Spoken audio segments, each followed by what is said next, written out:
L'échange que vous allez entendre est un entretien épistémique. Il s'agit d'une conversation asymétrique dans laquelle on s'intéresse à notre interlocuteur en lui posant des questions.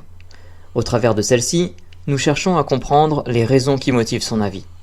L'objectif principal de cette forme de conversation est de passer un moment agréable et mutuellement enrichissant. Si ça va, Jérém. Ça va et toi? Ah Eh ouais, ben, tout à l'heure. ça va. Tranquille, tranquille. Bon, passe un bon dimanche. Oui, ça va, j'étais en famille. Oh, bon, généralement c'est cool, quoi. Donc, Généralement, ça dépend les familles. ça dépend des familles, ça peut dépendre des moments. C'est bien pour ça que j'ai dit généralement et pas c'est cool Exactement. 100% du temps. Moi, c'est compliqué. Mais Mais bon. après, en plus, il faut la poser à ce qu'on ressent, parce qu'il y en a certains qui diront que ça se passe mal, alors que pour moi, je trouve que ça se passe bien. Ouais, non, mais voilà, oui, il y a le ressenti, effectivement, et puis après, il y a des voix, des conversations, justement, qui se font pas sur le mode de l'entretien épistémique, qui Ah, peuvent pas être du plus tout. compliquées. Pas du tout, c'est ce que j'adore. C'est ce que j'adore. Bon, et du coup, tu reviens nous voir et sur l'homéopathie. Enfin, je sais pas déjà, est-ce que tu as vu ce qui se passait en Espagne? Est-ce que tu as des infos là-dessus? Enfin, en quoi le sujet t'intéresse? Voilà. Qu'est-ce que tu veux nous dire dessus? Alors, sur l'homéopathie de manière générale, parce que j'ai pas étudié, je sais que vous êtes très très pointilleux sur les études, donc j'ai pas étudié l'Espagne et la juridiction espagnole sur Ouais, non, l'homéopathie. pas un Maintenant, problème. sur l'homéopathie de manière générale, pour moi, j'estime qu'on n'est pas dans la pharmacopée, qu'on n'est pas dans la médecine à proprement parler. Je pense qu'on est plus D'accord. dans le domaine du placebo, c'est-à-dire que bah, une molécule diminuée, diluée à je ne sais combien de fois, enfin, pour moi, oui, enfin, on est plus dans oui, dans le placebo, il me semble. D'accord. Et donc tu me dis, oui, voilà, que l'homéopathie finalement, c'est pas de la. Tu parlais de pharmacopée, ou je veux dire, c'est pas des médicaments. Est-ce que je peux le dire comme ça Exact, déjà? exact. Et c'est vraiment purement dans le placebo. Euh, déjà, je vais commencer rituellement par les questions d'échelle, tu connais. Pour toi, donc, si je te dis, l'homéopathie n'est pas un médicament, 0%, et bah non, voilà, c'est totalement un médicament.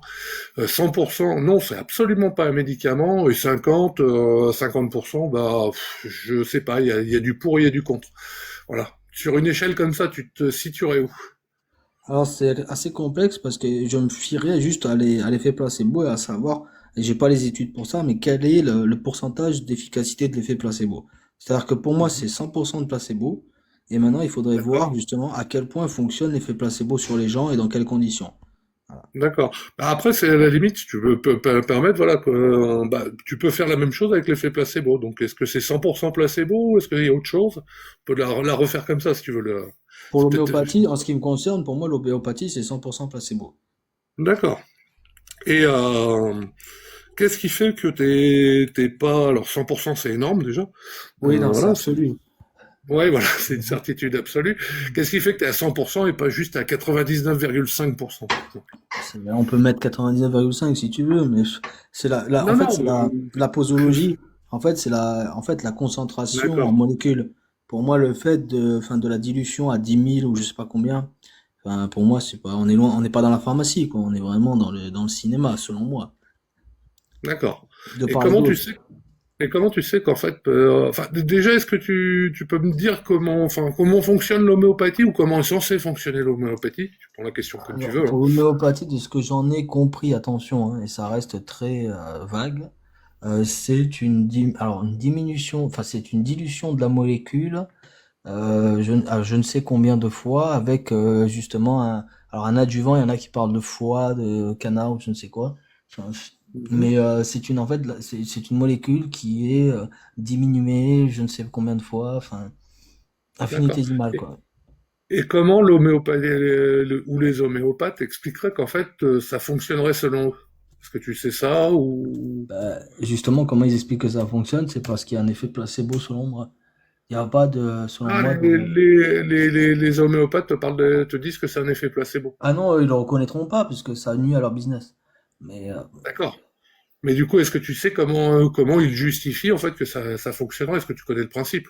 Enfin, si tu le connais pas, moi, ça me pose pas de problème, j'en sais rien. le principe de l'homéopathie, son implication sur le corps, ce qu'il produit sur le corps, Bah, comment ça fonctionnerait? Voilà, comment ils expliqueraient que ça fonctionnerait? Parce que tu me parles de la dilution.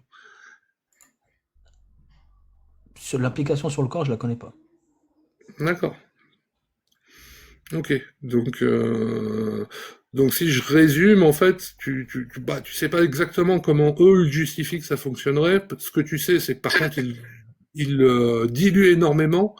Et si je résume, pour toi, une fois que tu as dilué un produit énormément, bah, il peut plus être actif. Parce Une que je sais molécule, déjà, ouais, c'est ça. ouais, une Pour moi, molécule, ouais. pour moi, en fait, la posologie, si on peut la nommer comme ça, ou la concentration de la molécule qui est nommée, elle est tellement infinitésimale que, enfin, pour moi, c'est du cinéma. Maintenant, je peux me tromper, attention. Ouais, non, non, mais après, enfin voilà, quoi, de toute façon, on est là juste pour essayer de comprendre pourquoi tu penses que tu penses. Et moi, je vais pas te dire tu te trompes ou tu te trompes pas, j'en sais rien, honnêtement. Euh, ouais, donc ouais, si c'est trop dilué. Et Parce que est-ce que tu vois, est-ce que pour ce qui est de la t'as déjà, science, pardon. tu parles de dilution et de trucs qui sont extrêmement dilués. Voilà, alors, Ouais. je cherche un exemple qui pourrait être un peu similaire et savoir si ça fonctionne ou pas. Est-ce que tu connais est-ce que tu as entendu parler c'est quoi, les perturbateurs endocriniens, par exemple? Oui. Et il me semble, alors après tu me corrigeras peut-être, hein, parce que je vais peut-être raconter une connerie, mais en gros, il me semble qu'en fait, ça peut être des perturbateurs avec des doses vraiment infinitésimales. Et je me dis, tiens, c'est peut-être comme l'homéopathie, je sais pas. Est-ce que tu penses que les perturbateurs, enfin, est-ce que tu connais les perturbateurs endocriniens? Est-ce que ça a un effet selon toi, ou est-ce que c'est aussi comme c'est placebo? Alors, les perturbateurs endocriniens, mais où, en fait, dans les produits de consommation, c'est ça? Oui, enfin, ils peuvent être dans les produits, si j'ai bien compris, ça peut être n'importe où, un produit. D'hygiène, etc. Oui, oui, par exemple, oui, oui, C'est, enfin, voilà. oui. Alors, j'ai pas d'études, enfin, j'ai pas travaillé le sujet, mais apparemment, justement, il y a certains composants qu'on limiterait en termes de proportion, justement, parce que Mhm. c'est des perturbateurs. Ouais. Mais moi, ce que L'OMS, j'avais compris, c'est qu'en fait, enfin, il en fallait une toute petite concentration. C'est peut-être une connerie, hein, franchement. Voilà, je suis pas en train de te faire une affirmation, hein. non, non, non. Mais c'était pour essayer de trouver un peu un équivalent, quoi. Il en faudrait une Et petite, c'est-à-dire, explique-moi. bah, il me semble qu'en fait, il y aurait des perturbateurs qui pourraient être très actifs avec des trucs À des doses infinitésimales. infimes. Ouais, voilà. Et ça dépend de oui, ça dépend de la chose, en fait, ça dépend de la substance. D'accord. Et Le milligramme, tu conviendras avec moi qu'un milligramme de telle substance n'équivaut c'est pas à un beaucoup. milligramme d'une autre substance. Ouais, mais même un milligramme, c'est déjà des concentrations relativement importantes par rapport à certaines molécules. Pour ce qui est des perturbateurs endocriniens, on est voilà on s'affaire à dire que oui, les plastiques les contiennent, les bisphénols en contiennent, les pesticides, Mhm. les parabènes, les triclosans, les filtres, le Ouais, triphénol. Voilà, après je on vois que connaît tout. je vois que tu connais mieux que moi. Mais du Non coup, mais ma question est là. Est-ce que finalement il en faut très très très peu? il en faut Est-ce que aucun. tu considères... Oui, il en faudrait aucun, mais voilà, parce que justement, une toute petite concentration, enfin une toute petite dose, mais vraiment infinitésimale, a un effet. C'est ce que je comprends. D'après toi, C'est ça alors fonctionne, les perturbateurs endocriniens. le problème, c'est justement c'est la dose et la répétition et la récurrence de la dose. C'est-à-dire que 2 D'accord. milligrammes une fois, tant que c'est solvable, on va dire par le corps, c'est soluble, oui, mais tous les jours. Il y a aussi récurrence. Et D'accord. après, il faut le mettre voilà, il faut le mettre en exergue. Par exemple, le fluor, on sait pertinemment que ça a un impact, on va dire, c'est pas, il n'y a pas d'intérêt au niveau du corps, au niveau par rapport au fluor. Pourtant, ça n'empêche pas les gens d'en mettre dans les dentifrices. Ils disent que ça protège Mhm. l'émail. Les études qui prouvent que l'émail est protégé par le fluor, il n'y a pas, il y a pas D'accord. de corrélation entre le fluor et l'émail. Enfin, Ok, non, non, mais après, voilà, moi, c'était juste sur les doses, hein, après, pas sur le Oui, truc. Mais donc, oui, si on part du principe, et tu m'arrêtes si j'ai mal compris ce que tu me disais, c'est que finalement, les perturbateurs endocriniens, il en faudrait très peu, parce qu'une dose extrêmement négligeable peut avoir un impact. Du coup, ma ouais, question, c'est quelle est la différence avec l'homéopathie ou une dose extrêmement diluée, c'est-à-dire infinitésimale? Voilà, je vais le mettre à peu près sur le même plan, c'est peut-être faux, mais c'est pas du voilà, tout le même quelle dose. pourrait être la différence que dans un cas, ça ne fonctionne pas et dans un autre, ça fonctionne, bon, de C'est façon pas les mêmes nocive. doses. C'est pas les mêmes doses. C'est pas les mêmes doses, Dans d'accord. l'homéopathie, il me semble qu'on est, je crois, 10 000. Enfin, c'est une réduction de 10 000. Enfin, alors que D'accord, pour les oui, c'est perturbateurs, d'accord. ouais, c'est complètement. Enfin, il y a rien, quoi. Il y a limite rien. L'homéopathie, il y a rien. D'accord, ok. Bah, je te remercie, voilà, bah, Il faut ça, regarder ça en répond fait, avec la mieux, je comprends mieux. réduction, la dilution et la réduction du principe homéopathique. Je crois qu'on est sur 10 000, enfin, une réduction de 10 000 de la molécule. Enfin, Mhm. alors que par contre, le fluor, dans les dentifrices, la proportion, elle est non négligeable. Euh, Et tu parlais d'études tout à l'heure, donc tu avais regardé des études sur l'homéopathie, le fluor, des choses comme ça? Toi, tu regardes des études, bah, tiens, j'avais, comment tu fais pour regarder une étude? Ça m'intéresse. alors, sur les études, il y a justement, c'est assez complexe et justement, c'est pour ça que c'est un domaine où je ne vais pas m'aventurer parce que je n'ai pas la littérature ni le niveau de compréhension des études. Je Ok, sais juste, justement, je me limite et je me cantonne à ce que je peux concevoir et comprendre, à savoir les dosages. C'est-à-dire que je sais que l'homéopathie, c'est tant de dilution et je sais que pour les perturbateurs endocriniens, il y a tant de proportions, etc. Maintenant, quant à savoir la récurrence de l'exposition et surtout le corps et la réaction corporelle vis-à-vis de l'exposition, c'est des études qui sont colossales et que je ne peux absolument pas interpréter et que je ne me d'accord. permettrai pas d'interpréter Oh, bah c'est honnête de ta part, hein, par voilà. principe de précaution. Mais je m'en Ouais, ouais. éloigne. Mais je m'en éloigne de ces tant que je peux. Tu t'éloignes attends, pardon, tu t'éloignes Des des études tout. perturbateurs. Ah, des perturbateurs, pardon, parce que j'avais compris l'inverse. Non, désolé, je suis fatigué, hein, c'est moi. Je m'éloigne des sneakers, si tu veux. Je m'éloigne des sneakers. Même si Ok. j'adore les sneakers. Bon, je sais pas si, mais j'aime pas les sneakers, mais s'il y a du perturbateur, bah c'est bien, j'ai de la chance. Euh, moi, j'ai mon cousin, si tu veux, lui, il jure que par l'homéopathie, quoi. Vraiment, quoi. Et il me dit, justement, il me dit, c'est la même chose, quoi. C'est que, ouais, c'est extrêmement dilué, mais moi, tu vois, je prends des trucs, des comprimés, je sais plus ce que c'est, peu importe, honnêtement. Mais il me dit, moi, j'en prends tous les jours parce qu'en fait, ça renforce mon système immunitaire. Militaire, ouais. Ouais, et il me dit, j'en prends tous les jours, en fait. Mhm. Et effectivement, si t'en prends une fois de temps en temps, bah ça peut pas faire, mais là, ça me le renforce vraiment. Et la preuve, c'est que je suis quasiment jamais malade. Ouais. Et qu'est-ce que tu C'est un pourrais lui biais répondre? cognitif. C'est un biais cognitif.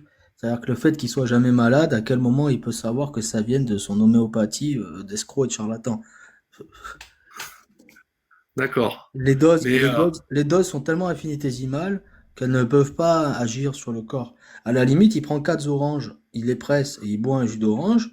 L'apport en vitamine C, non seulement il est à la fois biodisponible, mais il est non négligeable. Et la vitamine C, on sait que c'est un précurseur de la défense, du système immunitaire. La vitamine C, c'est une d'accord. base du système immunitaire. Il n'y a pas un seul médecin qui te dira le contraire. Et on est beaucoup en carence de vitamine C. Donc, il vaut mieux aller bouffer des fruits que manger 3 granulés, en fait, avec une dilution fois 10 000. Enfin, pour moi, c'est du cinéma. D'accord. Mais déjà, ne serait-ce Mais que pour ça, et surtout pour la biodisponibilité. Quand tu regardes dans les espèces de parapharmacie, les gélules de compléments alimentaires, dans les gélules de compléments, il y a 100% des apports journaliers ou 150% des fois. Mais pourquoi ils mettent ouais, 150%? Parce qu'en fait, le corps, il peut pas les assimiler. Les trois quarts, ça finit dans les reins. Et tu finis avec des problèmes de reins ou de thyroïde. d'accord. Bon, après, là c'est un petit peu C'est un pas autre sujet, mais je biodisponible. comprends C'est pas mais je comprends, biodisponible. ouais. Je C'est pour comprends ça que ce que c'est tu pour ça appelais qu'il y a des formes biodisponible, pardon. liposomales. C'est pour ça qu'ils ont mis en place la forme liposomale, qui est une forme qui est beaucoup plus, on va dire, disponible pour le corps, qui est plus assimilable par le corps, la forme liposomale. Mais bien qu'elle soit assimilable, il y a la moitié qui passe à la trappe. Et ça finit dans les reins. D'accord. Et donc, par rapport à mon cousin, en tout cas, tu dis, ouais, que c'est parce que c'est trop dilué, mais lui, il me dit, je maintiens, oui, mais j'en prends tous les jours. Et effectivement, mais je vais pas arrêter l'homéopathie, parce que je risque de tomber malade, du coup, puisque là, ça marche sur moi. Croyance. Croyance? Ah oui, il est identique à celui qui va à l'église. D'accord. Euh... Attends, excuse-moi, je suis en Toi train de qui regardes réfléchir. justement qu'il y a de la méthodologie, regarde justement les preuves scientifiques de l'homéopathie, il n'y en a pas. D'accord. Et qu'est-ce qui serait une bonne preuve que ça fonctionne au niveau scientifique, puisque Il n'y en on a revient un pas. petit peu. Oui, mais qu'est-ce qui serait une bonne preuve? Je t'ai pas dit qu'il y en avait, hein. Bah, qu'ils augmentent les doses. Ah, c'est-à-dire que si tu prends les mêmes choses, tu parlais, je sais plus, de canard, ou foie de canard tout à l'heure, je Non, crois, ça ou c'est n'importe. c'est un additif, ouais, Ouais. Ah, ok. Mais enfin, voilà. S'ils augmentent les doses, du coup, ça devient efficace, l'homéopathie? bah, ça dépend, oui, quel produit et quelle posologie. Encore une fois, il y a une substance, ça peut être à la fois un médicament ou un poison. Tout dépend en fait de la dose que tu vas inoculer. Mhm. D'accord. Mais une Est-ce substance qu'il qui est peut y avoir diluée des par dix trucs qui ne mille, sont ni poison, parce que la dose est, voilà, est correcte, ni médicament? Est-ce qu'il peut y avoir des choses comme ça? mais ça sert à quoi? Bah, en fait, c'était parce que si je comprenais ce que tu me disais, si tu augmentes le truc, alors après tu m'as dit, voilà, ça dépend un petit peu peut-être aussi du produit. Mais à un moment, tu m'as dit, je t'ai dit qu'ils augmentent la dose, et c'est pour ça que je t'ai posé la Dans question, vraiment, s'ils l'homéopathie, augmentent. ils mettent quoi comme molécule? C'est ça le truc, c'est qu'est-ce qu'ils mettent? Ah bah je sais pas.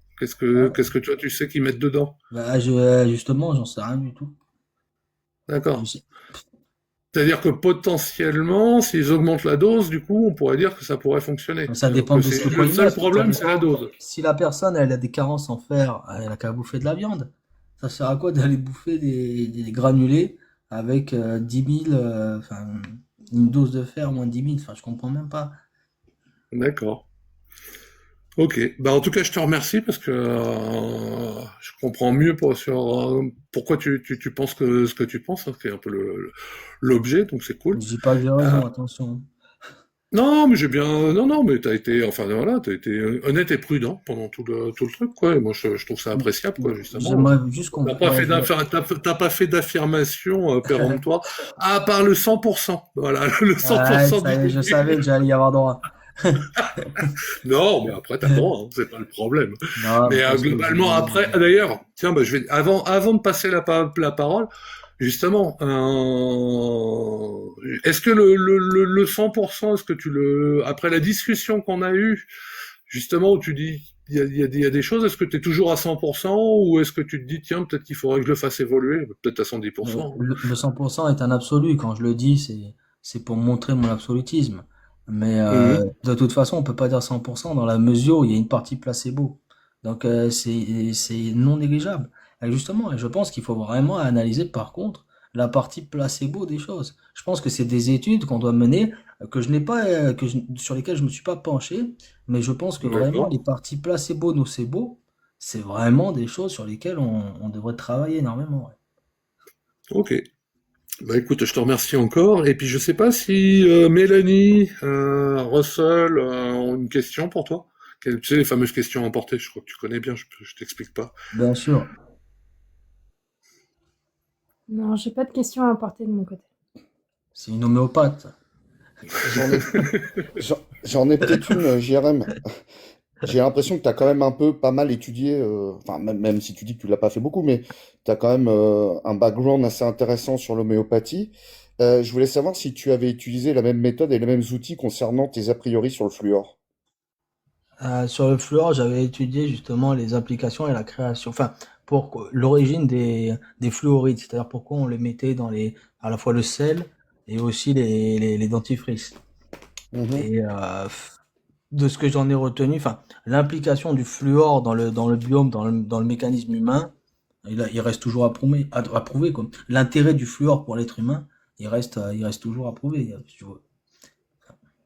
Et s'il y avait des études, notamment dans le domaine des dentistes, des docteurs dentistes, qui tendent à prouver qu'il y a un réel intérêt du fluor pour les dents, est-ce que Ils tu le- changerais d'avis? Oui, oui, s'il y avait des études, il y en a, bien sûr, mais il y a des études contraires. C'est-à-dire il y a pas que des études qui vont dans le sens du fluor, il y en a qui vont contre le fluor. Maintenant, après, il y aura toujours les principes d'argument d'autorité, etc., etc. Donc, j'ai pas le niveau pour mettre en Ok, cause. ok. Merci. Eh ben merci encore. Comment est-ce que t'as trouvé, enfin voilà, comment ça s'est passé pour toi? Est-ce que t'aurais une chose à en retenir s'il y en avait qu'une seule, par exemple? Qu'est-ce que ça pourrait être? Une chose à en retenir, ouais, ce serait arrêter l'homéopathie, c'est des escrocs. Non, je parlais de notre conversation. Comment c'était? Voilà, est-ce que Ah, ça c'était t'a permis de sympa, et moi réfléchir? je viens souvent et c'est toujours sympathique. Et merci de me recevoir, c'est toujours sympa, donc. Bah écoute, avec plaisir, hein. Voilà, on a des discussions qui sont quand même tranquilles et sympas. Moi, ça me va bien. Non, c'est vrai, mais après, moi, j'aurais aimé, tu vois, pouvoir poursuivre le sujet et pouvoir vraiment apporter des éléments. Mais c'est assez complexe parce qu'à ce moment-là, on va sur un aspect, un pan scientifique sur lequel il faudrait que je travaille plus. J'aime les molécules, j'aime beaucoup la pharmacopée. J'aime beaucoup les Ouais. molécules, notamment leur fonctionnement et leur implication sur le corps humain. J'en ai étudié certaines. J'ai étudié les posologies de pas mal de molécules. Et voilà, mais je n'ai pas le niveau sur tout. Et j'ai pas justement un aspect global, je suis pas médecin. Je m'y intéresse parce que j'estime que vraiment c'est très important la pharmacopée et voilà, je pense que Jérém, ça mérite la chose. Jérém, est-ce que tu as un médicament pour développer la patience des personnes qui attendent après? Exactement, Valium, Ok. Allez, je te laisse redescendre. Allez, bonne journée. 40 milligrammes. Merci, Jérém. Bonne journée. Bonne journée.